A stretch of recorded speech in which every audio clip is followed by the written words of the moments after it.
Muchas gracias, hermanos. Es un privilegio estar frente a ustedes. Y digo un privilegio y también una responsabilidad por lo que hemos de compartir. Y me siento honrado estando entre tantos ponentes con muchas más credenciales académicas que su servidor.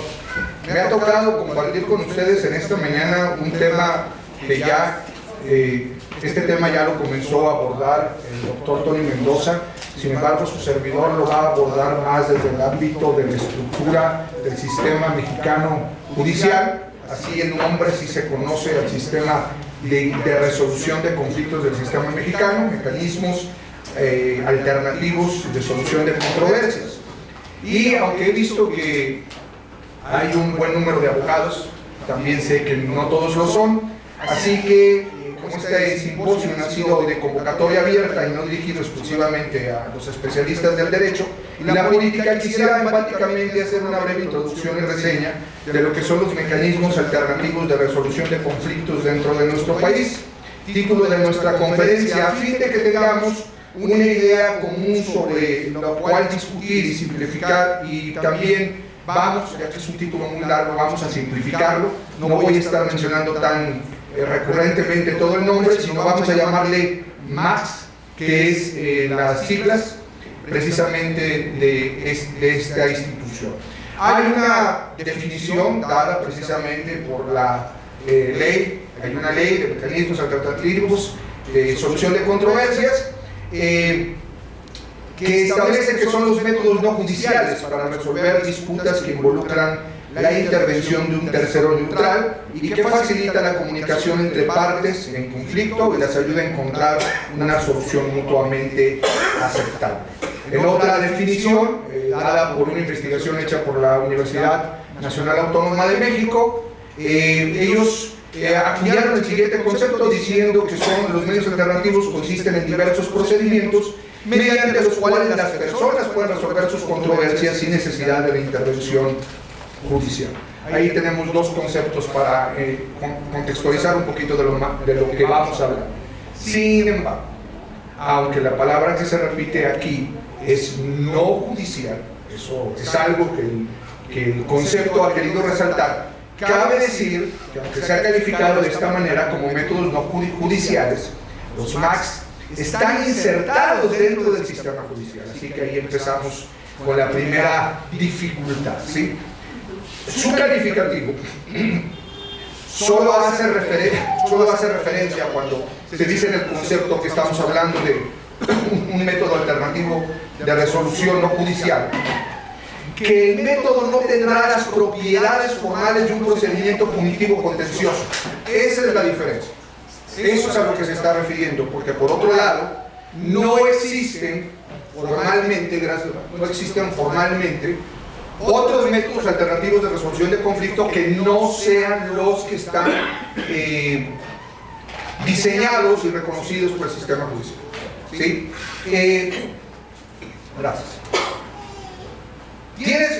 Los MAX tienen sus antecedentes históricos más cercanos en los antiguos procesos de conciliación y justicia restaurativa impulsados por los poderes estatales de 1999 al 2017, pero su concepción formal o su punto más fuerte legislativo se da con la reforma constitucional al artículo 17 en el año 2017. Allí es ya como donde los conocemos con este nombre tan largo. Y leo para ustedes. Dice precisamente el artículo 17: ya reformado, siempre que no se afecte la igualdad de las partes, el debido proceso y otros derechos en los juicios o procedimientos seguidos en forma de juicio, las autoridades deberán privilegiar la solución de conflicto sobre los formalismos procedimentales. Las leyes preverán mecanismos alternativos de resolución de controversias. Sin duda, la reforma tuvo buena intención.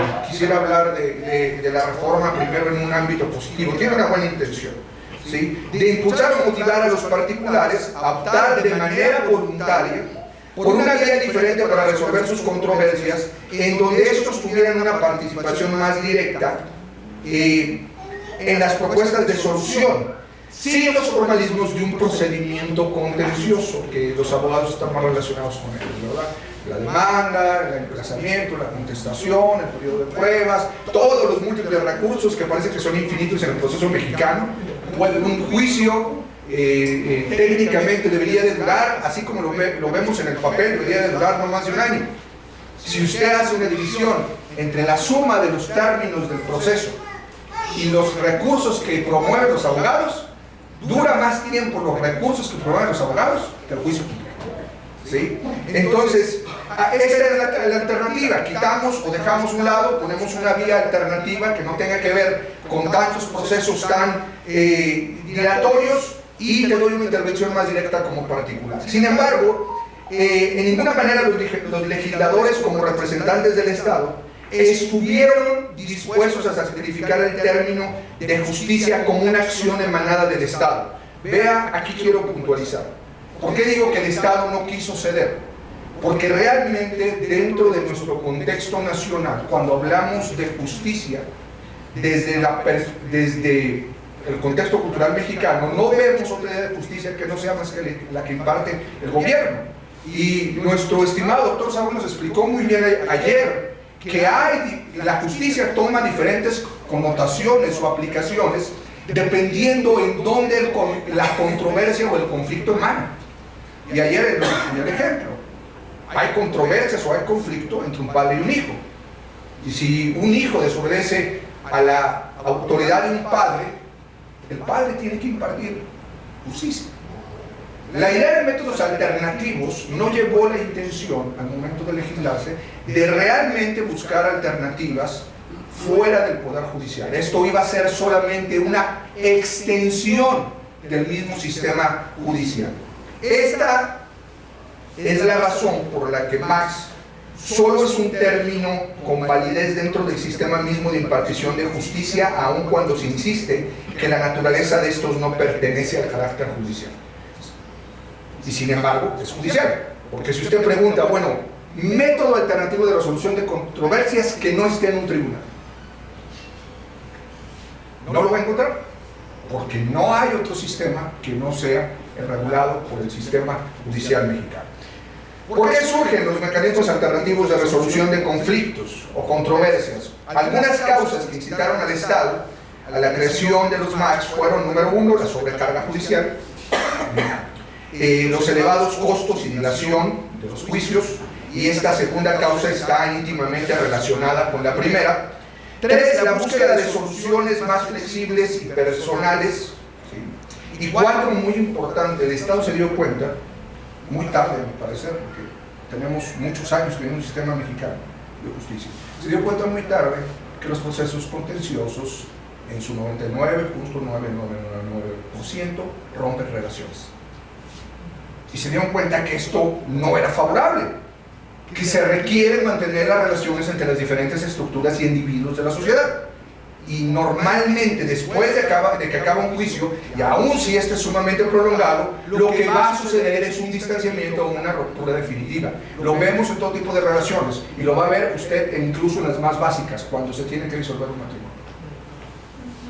Hay una ruptura y pudiéramos decir, pero esa es la intención, la ruptura, sí, pero se rompen todas las que están conectadas. No solamente se termina la relación de esposo y esposa, se quiebran, se deterioran la totalidad de las relaciones que están conectadas, en este caso con la familia. De eso se dio cuenta el Estado demasiado tarde. Para mi ver, puede haber opiniones diferentes. Estas causas que motivaron la creación de los MACs son también producto de nuestra visión cultural de nación en cuanto a la relación de Estado con los gobernados o ciudadanos. ¿Sí?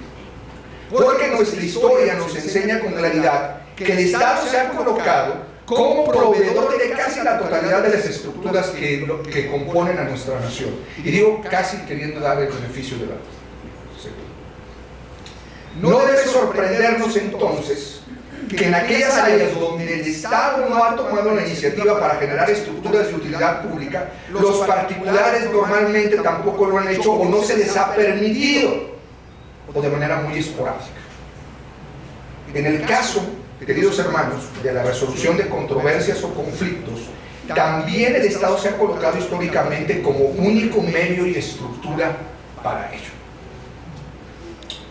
ocasionando, fíjese bien, al hacer este centralismo de resolución de conflictos, ha ocasionado que todo tipo de controversia, en cualquiera que sea su etapa, fuera llevada a los tribunales. Este es un gran problema. Todo tipo de controversia sin importar la etapa. ¿A qué me refiero con sin importar la etapa? Entendiendo que ningún conflicto se manifiesta de un día a otro en su máxima expresión de tensión entre las partes o con ausencia de disposición a dialogar.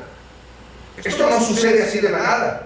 No brota de la nada. El conflicto, como bien lo expuso el doctor Tony Mendoza, se va dando paulatinamente. No tiene la misma intensidad. Pero al haber un solo depósito, una sola opción para resolver conflictos, que era el sistema judicial antes sin este método alternativo, entonces todo tipo de controversias en todos sus niveles, en todos sus estados, en todos sus momentos, rápidamente se convirtieron en procesos judiciales. Y algo que yo le comparto a mis alumnos, porque doy ética y doy pensamiento creativo, y me he tomado la libertad en pensamiento creativo de hablarles de las esferas morales como un método también para hacer una mejor crítica. Y yo les digo, en cuanto tú, ejemplo, la relación matrimonial, le arrancas su naturaleza ética de confianza amorosa para hacer que las cosas y la relación se lleve a cabo a partir de lo jurídico, rápidamente se deteriora la relación. Eso fue lo que empezó a pasar aquí. Como no ha habido dentro de nuestro sistema mexicano otra alternativa que no sea la justicia punitiva, esto llevó una gran cantidad de casos a la justicia punitiva, lo que ocasionó rápidamente que conflictos que no tenían por qué convertirse en una larga controversia judicial se convirtieran en ello. Esto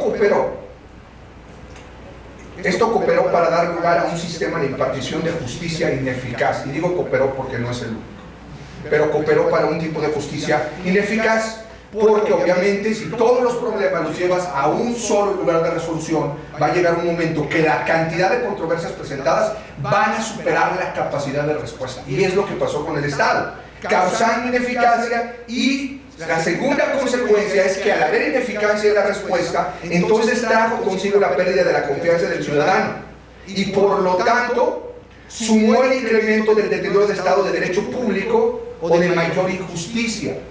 Y quiero aportar aquí, hermanos, cuando hablo de injusticia, porque de repente cuando hablamos de estado de pérdida de derecho o de injusticia, solamente hablamos de aquella justicia en el área penal, los delitos penales. Pero cuando no hay una impartición de justicia en cualquiera de las ramas del derecho, estamos hablando de que estamos perdiendo el estado de derecho, sea en el área familiar, sea en el área política, sea en el área administrativa, sea en el área de la educación, etcétera, etcétera, etcétera. Entonces, ¿fueron los MACs una respuesta eficaz al problema? Creo que ya prácticamente adelanté la respuesta, ¿verdad? No, un dato relevante, fíjense bien, también de una investigación hecha por UNAM en su revista de desafíos de los medios alternativos de resolución de controversias. Dice esta investigación, un dato relevante es que cuando empieza el impulso de buscar métodos conciliatorios antes de los MACs, de vamos a tratar de arreglar, cuando se encuesta, cuando INEGI encuesta y dice, bueno, ¿qué te parecería si hubiera métodos alternativos donde tú tuvieras una mayor participación? Hubo una buena respuesta. Había inicialmente un 51.2% de la población que decía que era una buena opción. Esto animó al Estado a decir, vamos a pasar de una práctica estatal a una práctica generalizada, pero vamos a centralizar. Sí, otra vez. Para 2015, la estadística de confianza estaba en 37.5. Y cuando se implementan los MACs ya formalmente, se viene en picada libre. ¿Por qué? Debemos preguntarnos cuáles entonces pudieran haber sido las limitantes o los problemas a los que se enfrentaron los MACs, ya que lejos de aminorar las cargas de los tribunales y proveer alternativas de justicia pronta y expedita según el artículo 17 constitucional, vemos a los primeros, los MACs, con una, vemos a los tribunales hoy en día con una continua creciente población de controversias judiciales que siguen superando su capacidad de respuesta y causando ineficacia en la impartición de justicia. Y voy a poner un ejemplo muy claro. Como escuchaban, ya tengo 25 años como abogado litigante. Cuando yo empecé a litigar en 1997, a lo mejor un poquito antes como estudiante, en Tampico en la zona conurbada, había 2, 4, 5 tribunales. Y eran mixtos, civiles, familiares, mercantiles, de todo tipo. La lógica de nuestro gobierno fue, a ver, tenemos por año de 3.000 a 4.000 casos en los tribunales. 4 por 5, 20. Vamos a duplicar el número de tribunales y vamos a especializarlos. Hoy la zona conurbada cuenta con casi 14 tribunales solamente en materia familiar y civil. Y de todos modos en cada juzgado hay casi 3.000 asuntos por año. No hubo una disminución. De todos modos siguió habiendo un incremento y una ineficacia. Porque un tribunal con un número reducido de personal no puede resolver eficazmente esa cantidad de controversias. ¿Sí? Y por otro lado, vemos las instalaciones de los centros de justicia alternativa y mecanismos, ¿sí?, alejándose de ser un proyecto de inversión de nación para convertirse simplemente en un gasto público, sin ningún provecho. Ya que si usted visita, y ese puede ser un tour interesante, si usted va, usted dirá, tenemos que pedir cita. No, vaya, están vacíos. Están vacíos. Yo he solicitado medios alternativos para decir, bueno, vamos a mantener la buena fe, voy a hablar con esta empresa. Dije, me van a dar cita dentro de 15 días. No hay. Las citas están abiertas porque ha habido un deterioro, un decaimiento en la confianza de estos procesos. A la pregunta planteada me permito responder algunos de los, pudiéramos mencionar muchos, pero quisiera solamente centrarme en unos. Un problema histórico, limitante histórico. Nuestra visión histórica de nación tiene su más profunda raíz en cuanto a la concepción del ciudadano mexicano como un sujeto sufriente. Nos vemos como una nación sufriente, que no puede valerse por sí mismo y que requiere a un gran protector. ¿Sí? Esto ha definido a la personalidad de la ciudadanía históricamente, pero también el papel del Estado, al que se le ha llamado o se le ha titulado como una política paternalista o un paternalismo político, en donde en el contexto mexicano ese paternalismo no es otra cosa que un papel protector, proveedor de la población tomando decisiones a nombre de esta, en áreas que no debería de tomar el Estado decisiones. No es mi intención hablar en el tema del paternalismo mexicano, para eso hay expertos que podrían hablarnos mucho mejor de eso. Solamente lo cito para que nos demos cuenta. Tenemos solamente hablando de poco más de 200 años de nuestra independencia. Somos un país con una inclinación paternalista que ha influido históricamente en el desarrollo de la concepción de ciudadanía y que en 200 años, otra vez solamente tomando, se ha remarcado culturalmente la fragilidad, la incapacidad y la inseguridad intrínseca del ciudadano mexicano para ser comunidad social, comunidad económica, comunidad educativa, comunidad tecnológica, familiar, etcétera, etcétera, etcétera. Así como su imperante necesidad de ser socorrido por la estructura por una estructura de naturaleza ajena a estos aspectos, llamada Estado. Entonces, ¿por qué cuento todo eso? Para plantear lo siguiente, esta es la historia de la ciudadanía mexicana, así que yo pregunto, ¿qué llevó a pensar al Estado o a concluir al Estado mexicano y al sistema judicial que el ciudadano se sentiría seguro en un sistema alternativo de justicia donde tendría que actuar por sí mismo? ¿Cómo llegaron a esa conclusión después de 200 años? Debemos decir lo siguiente a esta analogía, porque si hablamos de paternalismo, hablamos de esta analogía en donde el Estado se pone como el Big Papa, ¿no? El gran papá. Bueno, el papá, el Estado, acaba de darse cuenta en los últimos años que el hijo se hizo grande y que no sabe tomar decisiones. y no sabe cómo interactuar con los demás, y esto es un problema para él, como en la analogía de la familia. Sí, cuando nos damos cuenta que ya nuestro hijo tiene 30 años y no se puede ir a la casa porque no sabe tomar decisiones. ¿Verdad? Ese es el contexto de esta problemática. El otro es un limitante psíquico, lo quiero llamar así, un problema psíquico, para establecer mi punto. No sé si por ahí llegaron las imágenes, sí llegaron las imágenes. Quisiera jugar con ustedes, antes de que me las pongan, no puedo dejar de ser maestro. Les voy a pedir una cosa. Ya vieron la primera, pero los demás no. Así, aunque no sea en orden. La primera idea que se viene a la imagen. ¿Correcto? Va, número 1. Fútbol. América, algunos dijeron América, más concreto. Muy bien, adelante. Cerveza. Iglesia, la anterior cerveza también, por supuesto. Iglesia, muy bien, culto, etcétera, etcétera. Adelante. Izquierda.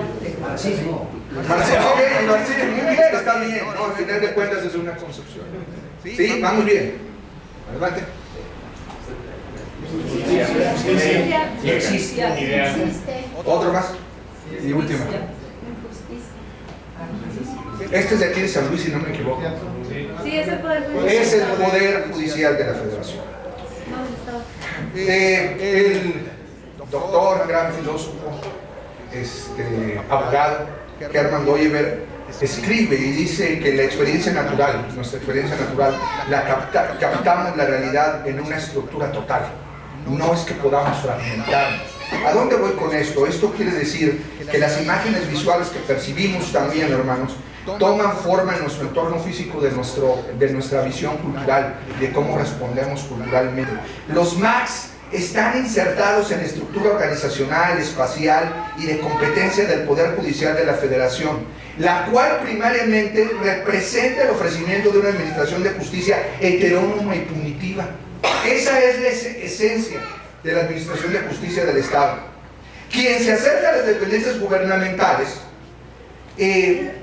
espera un sí o un no respecto a un planteamiento de una controversia, entendiendo que tal conflicto llegó a una etapa en donde se ha vuelto irreconciliable.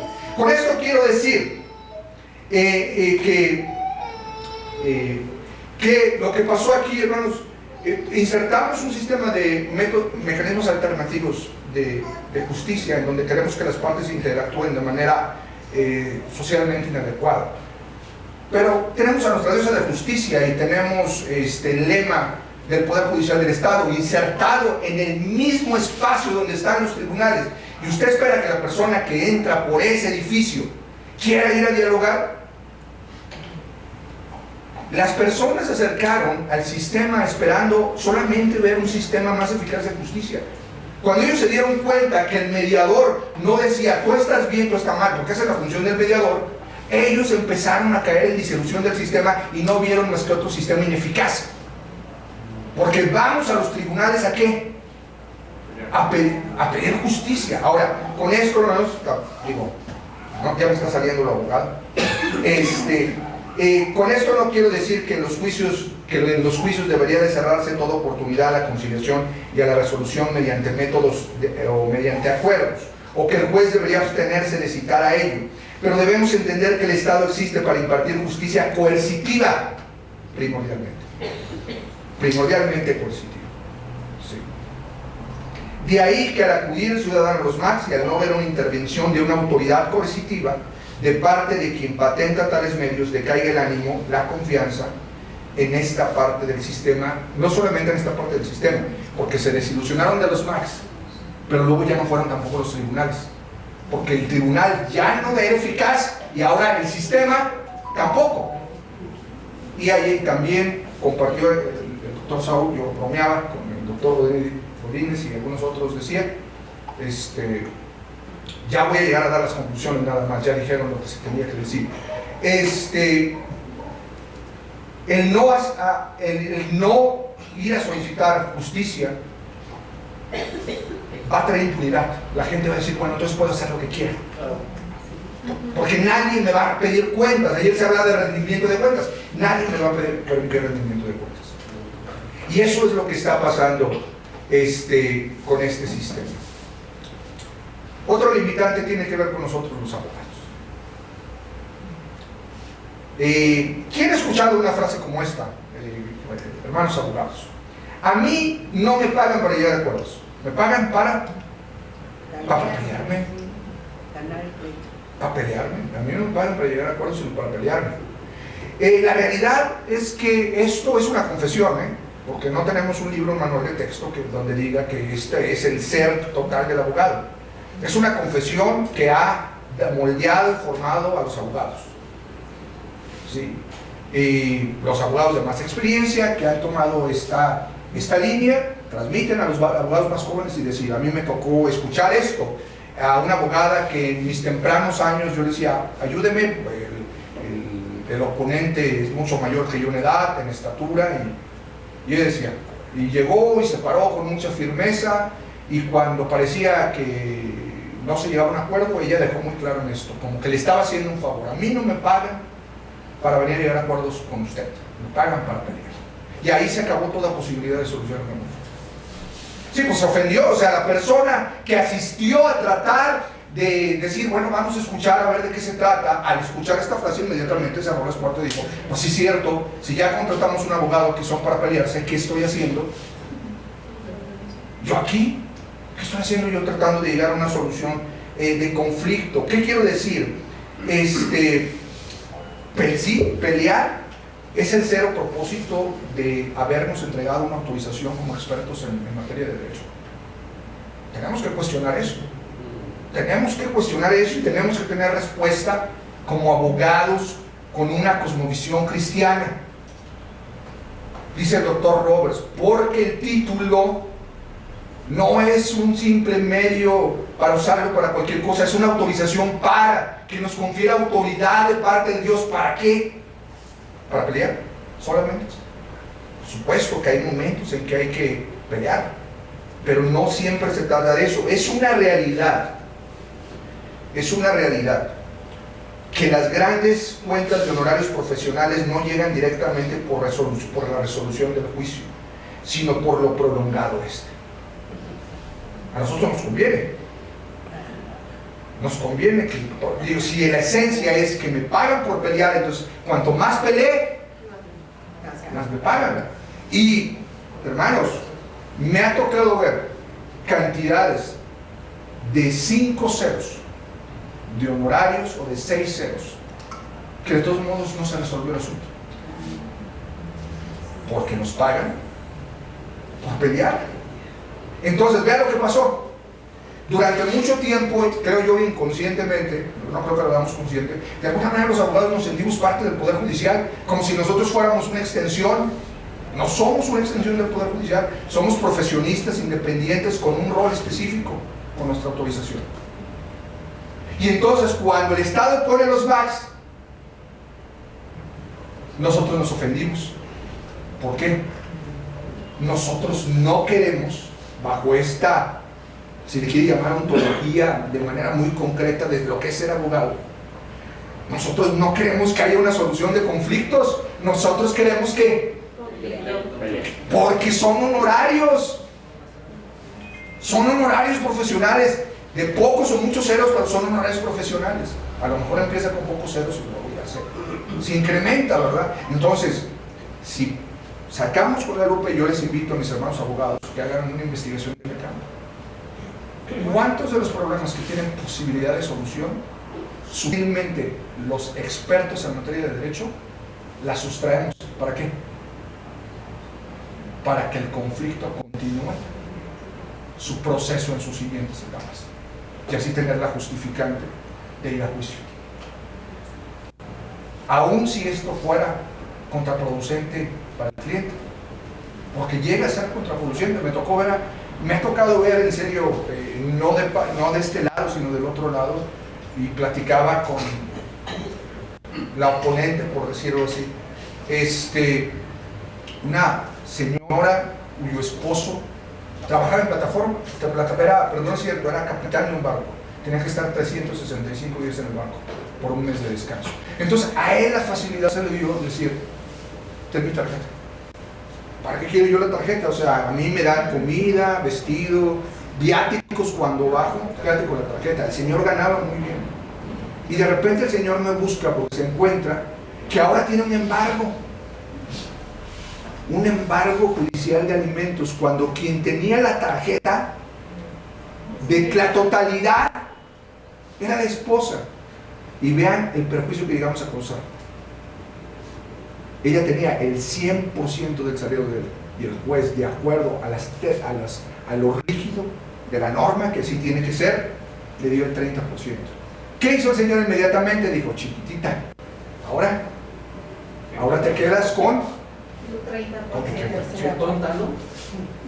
Exactamente, qué tonta. Pero ¿quién la llevó a eso? No llegó a la conclusión sola. No, por más que los ciudadanos como ustedes conozcan de leyes, los términos técnicos se los tuvo que haber aclarado un profesional, y al profesional le pareció bien porque le iba a cobrar una cantidad de eso de parte de él. Podríamos seguir la lista de otras limitantes, pero el tiempo no nos va a alcanzar. ¿Cuál es entonces nuestra propuesta? ¿Cuál debe ser nuestra visión como cristianos? ¿Es equivocado hablar de mecanismos alternativos de solución de controversias? No, al contrario, debemos hablar de mecanismos alternativos de solución de controversias.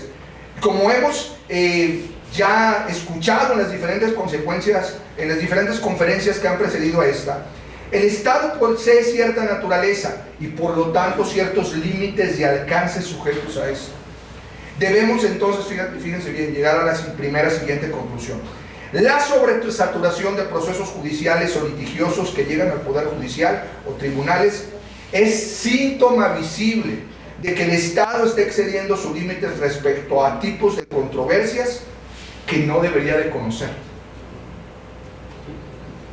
Lo anterior como resultado de la invasión a la soberanía de otras esferas y la subyugación de ellas, impidiéndoles que autónomamente respondan. El Estado está atendiendo injusticias que no debería atender. Ups, no esperaba escuchar esto, ¿no? Porque nosotros queremos que toda injusticia, ¿quién la resuelve? Hay injusticias, ya se dijo esto también en las conferencias, que no son competencia del Estado resolver, sino, hermanos, lejos de llevar una controversia jurídica, se llevan, déjenme decirlo así, se llevan casos estúpidos al Poder Judicial. Hace poco se demandó a la escuela donde yo trabajo un alumno, ¿saben por qué? Porque se sintió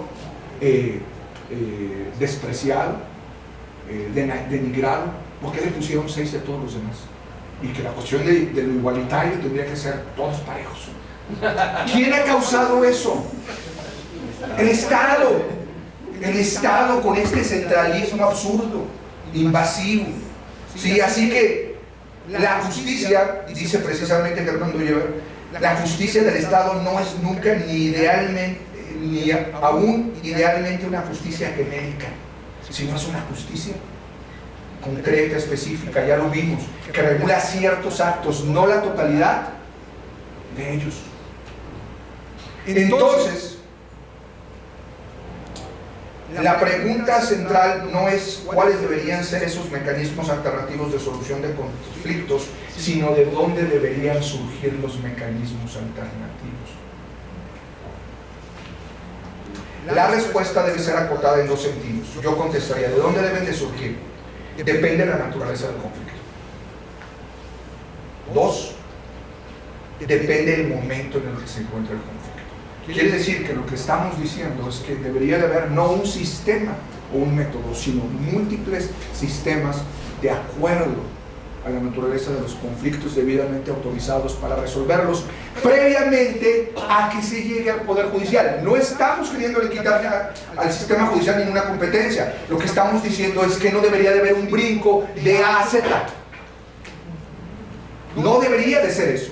No debería de ser que todo conflicto llegue y brinque directamente a un sistema de una justicia punitiva. ¿Sí? ¿A qué nos referimos con lo anterior? Se ha multiplicado que Dios hizo una creación con una gran diversidad, Dr. Calbeck escribió en su libro Contornos de una filosofía cristiana que el orden del mundo creado por Dios contiene una gran diversidad de estructuras de individualidad, como casos concretos, eventos, relaciones sociales. Y queremos utilizar un lenguaje literalmente bíblico o escritural, porque creo que lo que estamos hablando también es bíblico, así, directamente sacado de la Biblia. Diremos que Dios ha creado las cosas según su género. Entonces debemos entender que los conflictos no tienen un solo género, tienen una multiplicidad de géneros, así como se manifiesta la realidad, y deben ser atendidos según su género, con la norma fundamental de la estructura de donde emana el conflicto. Ese es el punto principal. Esta afirmación implica una realidad diferenciada, no solo, fíjense bien, no solamente una realidad diferenciada, no solo por características particulares, sino con una normatividad autónoma para cada aspecto, que es parte de lo que se ha estado hablando y se ha repetido. Pero también debemos decir que en las estructuras que surgen de los aspectos diferenciados de la creación, Dios ha establecido autoridades propias a su naturaleza, responsables por el desarrollo debido de estas y por lo tanto responsable de confrontar en primera instancia las controversias que en estas surgen. Para dejar un poco más claro, ¿quién debería decidir sobre el conflicto de un menor que solamente quiere comer sabritas? Y por ahí hace no mucho tiempo hubo una propuesta legislativa para limitar a las tienditas y sancionarlas si les vendían comida chatarra, porque el Estado se estaba apropiando de un problema y una situación que le pertenece a ¿quién? A los padres. O, este está un poco más difícil, o quién de primera instancia debe resolver cómo dividirse una heredad donde no se dejó testamento. A ver, esa está más difícil, porque ya está trabajando aquí y está diciendo, ahorita llegando nos acercamos a los abogados. Digo, ya se murió, sí. Pero ¿quién debería dividirla? ¿Quién debería ser la primera estructura que atienda el problema? Exacto, doctor, tiene usted razón, la familia, porque es un problema que surge del área familiar y que tiene que ser regulado a través de su núcleo, que es la confianza amorosa, antes de que se vuelva un problema que va a romper la totalidad de las relaciones de la familia, como sucede con los juicios de herencia. Siempre, entonces, siempre. Sí, yo sé que no esperaban eso, ustedes dirán, pues el abogado, hay que decir que no antes. Nosotros pudiéramos ser medio para hacer público en el aspecto jurídico su acuerdo, su resolución del conflicto, y la autoridad debe respetarlo. Pero no. Normalmente en medio de estos problemas ya hay una desconfianza, ya empiezan a ver encima del hombro, y cada hermano a dónde corre, a buscar su propio abogado. Ahora, ¿qué ven los abogados? Si son 10 hermanos, en cada hermano una cuenta de honorarios. ¿Ustedes creen que va a querer conciliar? Y así podemos enumerar muchas otras. En ambos casos que hemos hablado, la familia debe estar buscando recordar que sus relaciones están reguladas por el aspecto ético, cuya norma es la confianza amorosa y cuya respuesta en obediencia a la normatividad divina pretende un buen fruto. Cuando nosotros respondemos de acuerdo a la normatividad que Dios ha puesto en su creación, vamos a tener buen fruto.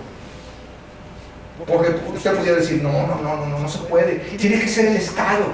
No, Dios dio autoridad en cada aspecto, y cuando nosotros respetamos eso, Dios va a dar buen fruto. Siempre fue esa la promesa. O como lo diría nuevamente Germán Dolliver, permite un desarrollo coherente de la realidad en correcta interconexión con sus aspectos, para respetar cada aspecto. No voy a abordar aspecto por aspecto, pero quiero ir terminando. Para lo que quiero puntualizar es entendiendo que los aspectos de la realidad son universales y se encuentran interconectados por todas las relaciones que se desarrollan de manera natural, y en cada aspecto, siendo interconectados, algo que debemos hablar es que las relaciones están unidas, sin importar si son económicas, si son históricas, culturales, también están unidas por un lazo ético. Ningún vínculo inicia puramente jurídico, ¿sabía usted? Yo le pregunto esto a mis alumnos, les digo y les pongo, ¿dónde tiene su origen más básico la familia o el matrimonio? Y muchos me dicen, en el contrato de matrimonio. Otros se van en la iglesia, No. La expresión más básica es la expresión de confianza amorosa que se da entre dos personas. Si no, no se dan los dos siguientes pasos. En la economía, en una operación cambiaria, también tiene que haber un aspecto básico de eso. No de la misma manera, exactamente, que hemos llamado principio de buena fe. Todas las relaciones requieren principios de buena fe. Los conflictos surgen, a veces por diferencias culturales, pero se agravan cuando el principio de buena fe se va deteriorando. Y me gusta explicar muy rápido la idea del principio de buena fe. Lo explico así a mis alumnos y a otras conferencias que hago. Yo me levanto en la mañana y mi esposa me dejó un igual ahí listo para que me lo tome antes de irme. Me dejó mi maleta, ¿sí? Mi maletín, y yo me levanto.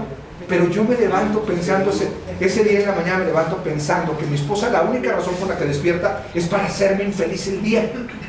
Así me levanto, pensando que esa mujer solamente se levanta para ver cómo hace pesado mi día. Y me levanto, hermanos, y en lugar de ver un acto amoroso en donde mi esposa se preocupó por darme un licuado, yo veo a una mujer floja que no me dio un almuerzo completo. Y en vez de ver a una esposa amorosa que me dejó ya muy adelantado mi maleta, yo digo, bueno, que esta mujer no sabe que soy catedrático, que tengo que llevar el iPad. Seguramente quería que yo quedara mal con mis alumnos. Eso es lo contrario al principio de buena fe. ¿Sí? Cuando llegamos a un proceso primitivo, prácticamente la buena fe se ha ido. Sí. Y quisiera terminar, podríamos hablar mucho de esto, pero quisiera terminar con lo siguiente. En la búsqueda de métodos de resolución de conflicto mediante procesos autónomos y dirigido con acciones conciliatorias, necesitamos entender que cuando hablamos de acciones conciliatorias, no podemos estar hablando de la esfera jurídica. Estamos hablando de un derivado de la esfera ética. El cuidado amoroso surge de la esfera ética. No puede pertenecerle al Estado, aunque el Estado tiene la obligación de tener un carácter ético, porque si no, no habría una justicia amorosa o debida, sino una justicia desmedida. Sí, exactamente. No debe, si realmente aspiramos a métodos alternativos, tienen que surgir en estos niveles, que no es algo rígido, simplemente una propuesta básica que tenemos que seguir renunciando. Los primeros problemas deben de resolverse en estructuras que surjan de la misma esfera, que no hay en nuestro Estado. Por ejemplo, ¿quién debería de juzgar mi mala praxis contra ustedes? Mi mala práctica como abogado. Todos dicen, hay un apartado en la ley. ¿Ustedes han visto realmente un juicio contra un profesionista? No atiende, el Estado no atiende los problemas más básicos. ¿Va a andar detrás de los profesionistas? No. Pero si entendiéramos esta diferenciación creada y sus fuentes de autoridad, entonces los colegios, entendiendo el Estado, la autoridad que tienen, crearían códigos regulatorios y tendrían incluso métodos de resolución ante una mala praxis. Pero no lo hay. Exactamente. Igual en las escuelas. En la iglesia lo hay. ¿Sí? En la iglesia lo hay, un proceso. Pero no debe quedarse ahí. El siguiente nivel es que sí puede existir mecanismos alternativos. Pero si hablamos de un mediador, tenemos que hablar de un mediador no como un servidor público, sino como un profesionista, un especialista en el área de esta esfera que sepa cómo debe acercarse. Nosotros, voy a decir algo de lo que no tengo la plena seguridad, pero estoy muy seguro que cuando insertamos los MACs, también volteamos a ver al norte. Y empezamos a ver los procesos de mediación. Pero siempre cuando copiamos algo, copiamos y no indagamos. El proceso de mediación en Estados Unidos está teniendo un fuerte crecimiento, el proceso de mediación de Estados Unidos no es parte del Poder Judicial, es una parte técnica profesional, como un código de honorarios, ¿verdad? Comentaba el doctor Tony Mendoza, porque platicaba con él y decía Manuel, muchos abogados están tomando la carrera de resolución de conflictos o de mediadores para pasarse de ser abogados a ser mediadores, porque es la instancia que debe preceder al conflicto punitivo. Y entonces de esta manera sí haremos un embudo, sí existe la probabilidad de crear un embudo diferenciado con muchas puertas hasta que la puerta que llega a la justicia punitiva sea demasiado pequeña para que solamente se filtren verdaderamente problemas de carácter jurídico que solo el Estado puede resolver, porque han excedido la totalidad de las fronteras de las diferentes estructuras. ¿Qué lugar ocupamos nosotros? ¿Qué lugar ocupamos los abogados? No quisiera que nos fuéramos nada más, el hermano viene y nos echó piedras y ya se fue. Dice la Escritura allá en Efesios que Dios constituyó a unos apóstoles, otros qué, otros profetas. Hay más teólogos, yo no soy teólogo, yo soy abogado. Pero ¿dónde colocaría usted el abogado en esta lista que no es limitativa, que es más bien para hablar? ¿No? Ahí están también, ahí están. Y si yo quiero ser un tanto histórico, si no, luego me corrigen, luego sí que me saliendo. El profeta tenía un carácter de alguna manera jurídico, porque su primer mensaje no era un mensaje solamente de lo que iba a pasar, sino era ir a hablar a la ley y decirles, oye, viene juicio, detente. Ahí estamos nosotros. Nosotros estamos también en el punto intermedio antes de llegar al proceso punitivo, todavía de decir, mira, tus probabilidades de este juicio es esta, detente. Ya no vamos a hablar de una mediación, a lo mejor no somos mediadores, pero podemos ser todavía negociadores. Y todavía hay una resolución alternativa de conflicto. Y no tiene por qué renunciar a sus honorarios. Pero tenemos una responsabilidad más amplia como abogados que no hemos cubierto. Como expertos de la ley, no podemos conformarnos al decir, bueno, ser buenos litigantes. Empieza mucho ámbito atrás. Y como se ha repetido, quisiera terminar con esto. El gran desafío es, tenemos dos opciones.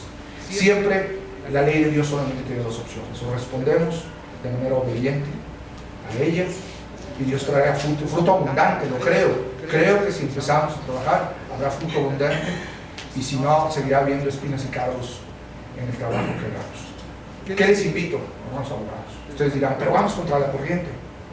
Siempre vamos contra la corriente. La tesis divina siempre va contra la corriente, pero donde dos o tres abogados se juntan en nombre de Cristo, no necesitamos consenso. Necesitamos que nosotros empezamos a creerlo, y que el día de mañana, si uno de ustedes se encuentra conmigo en un sistema punitivo, podamos primero sentarnos y hacer comunidad bajo la autoridad de Cristo. Y entonces habremos empezado el camino verdaderamente de hablar de mecanismos alternativos de resolución de conflicto. Muchas gracias, que les bendiga.